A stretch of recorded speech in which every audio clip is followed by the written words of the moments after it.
সুপ্রভাত। বড়দের আমার প্রণাম এবং ছোটদের আমার অনেক অনেক অনেক ভালোবাসা জানিয়ে আজকের ভিডিওটি শুরু করছি। আমি সঙ্গীতা, আপনারা দেখছেন জলছবি ব্লগ। আশা করি প্রত্যেকে খুবই ভালো আছেন, আমিও খুব ভালো আছি। তাহলে চলুন আজকের ভিডিওটি শুরু করা যাক। তো দিনটি ছিল 31শে অক্টোবর, কালী পুজোর দিন। ভেবেছিলাম একটু সকাল সকাল উঠবো, কিন্তু উঠতে আমার সেই আজকে লেট হয়ে গেছে। এখন সকাল প্রায় ওই 8টা মতন বাজে। আমি প্রথমে উঠে উঠোনে গোবর ছড়া দিয়ে নিয়ে তারপর দেখুন উঠোনটা আমি ঝাঁট দিয়ে নিয়েছি।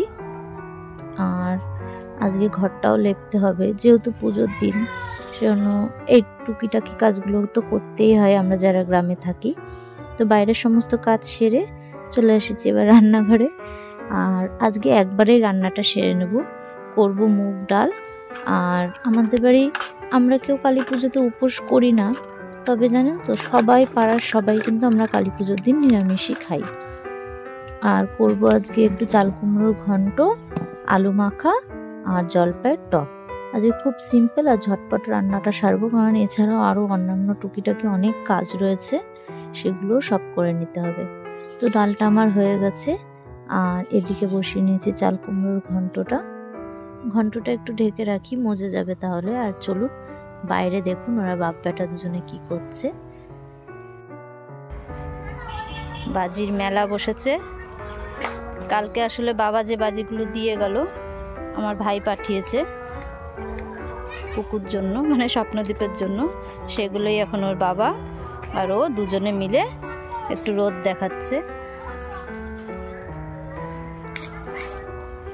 কত বাজি পাঠিয়েছে দেখুন।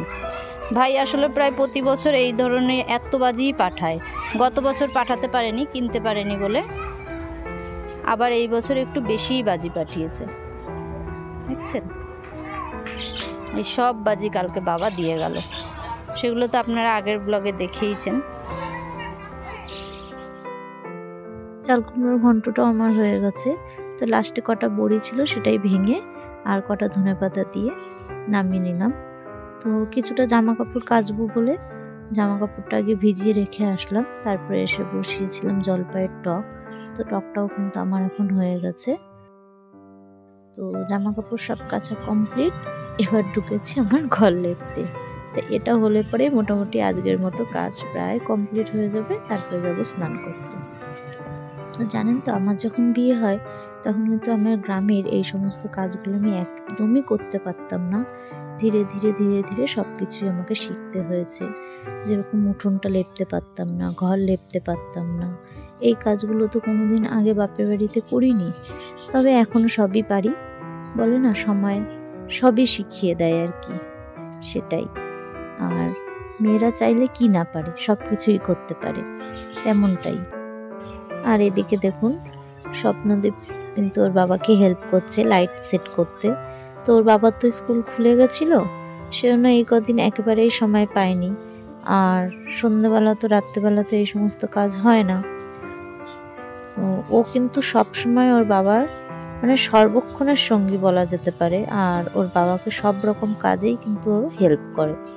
তো ওরা কাজ করুক, এদিকে আমার কিন্তু স্নান হয়ে গেছে। স্নান করে পুজোটাও আমি দিয়ে নিলাম।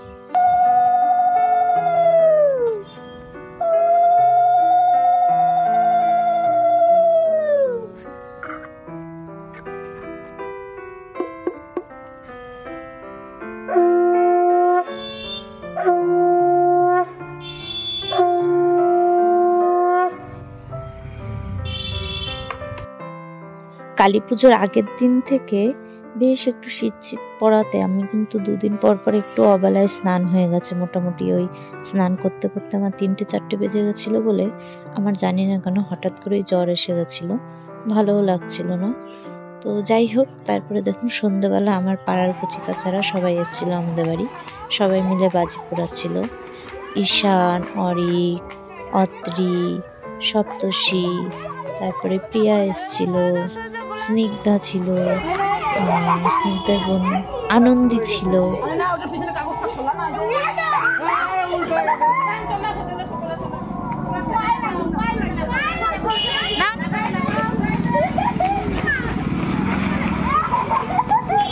ও ঘুরবে না।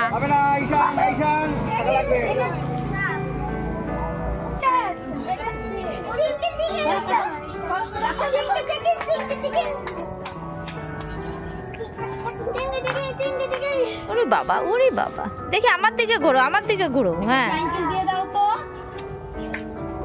ভালো করো, ভালো করে।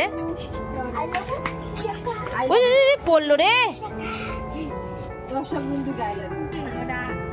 স্বপ্নদীপ কিন্তু প্রতি বছরই একদম ছোট থেকে, যবে থেকে আর কেউ বাজি পোড়ানো শিখেছে বা পারে, ও কিন্তু ওর পাড়ার এই সমস্ত দাদা দিদি ভাই বোন সবাইকে নিয়েই বাজি পোড়ায়। আসলে বাজি পোড়ানোটা এমনই একটা জিনিস, এটা কিন্তু একা একা আনন্দ হয় না, সবাই মিলে করলে আনন্দটা বেশি হয়।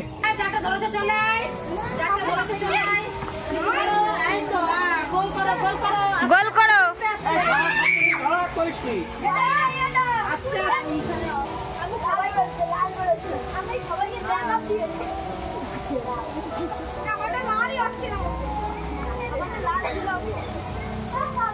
বাজিটা নিচু করো বলা, নিচু নিচু নিচু, বাজির দিকে, বাজির দিকে। যাও সবাই সাইডে খেলো। এই তো আমরা 5 সেকেন্ড ধার পেয়ে গেছি। আমি সেকেন্ড। সপ্তশীটা এখনো চলছে, সপ্তশী এখনো চলছে। ফার্স্ট। যারটা বেশিক্ষণ জ্বলবে সে ফার্স্ট। সে ফার্স্ট হয়েছে। তো আজকের মতো বাজি পোড়ানো এখানেই ইতি টানা হলো। আবার যদিও 2-3 দিন এখন যে কটা বাজি আছে সবই পুড়িয়ে ফেলা হবে। তাহলে চলুন আজকের ভিডিওটি আমি এখানেই শেষ করছি। আশা করি আপনাদের ভালো লেগেছে। যদি ভালো লেগে থাকে তাহলে একটি লাইক আর কমেন্ট করবেন, এবং চ্যানেলে নতুন হয়ে থাকলে সাবস্ক্রাইব করার অনুরোধ রইল। আর আমার বাড়ির কালী পুজোর লাইটিং আপনাদের কেমন লাগলো সেটাও কিন্তু কমেন্টে জানাতে একদম ভুলবেন না। আর সেই দিনকার কিছু ফটো আপনাদের সঙ্গে শেয়ার করলাম। তো দেখা হবে খুব শীঘ্রই নতুন আরেকটি ভিডিও নিয়ে। ততক্ষণ সবাই খুব ভালো থাকবেন, সুস্থ থাকবেন। টাটা।